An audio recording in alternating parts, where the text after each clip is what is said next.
بسم اللہ الرحمن الرحیم۔ السلام علیکم۔ میری آپ سبھی سے التجا ہے کہ ایک مرتبہ درود ابراہیمی پڑھ لیجیے گا۔ بسم اللہ الرحمن الرحیم۔ اللہم صلی علی محمد وعلی آل محمد کما صلیت علی ابراہیم وعلی آل ابراہیم انک حمید مجید۔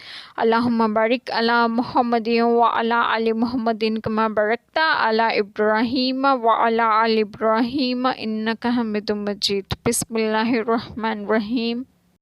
ان فقیروں کے لیے جو راہ خدا میں روکے گئے، زمین میں چل نہیں سکتے، نادان انہیں تونگر سمجھے بچنے کے سبب، تو انہیں ان کی صورت سے پہچان لے گا۔ لوگوں سے سوال نہیں کرتے کہ گڑ گڑانا پڑے، اور تم جو خیرات کرو اللہ اسے جانتا ہے۔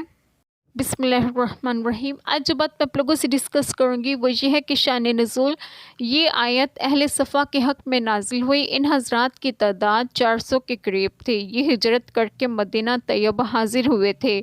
نہ یہاں ان کا مکان تھا، نہ قبیلہ کنبہ تھا، نہ ان حضرات نے شادی کی تھی۔ ان کے تمام اوقات عبادت میں صرف ہوتے تھے۔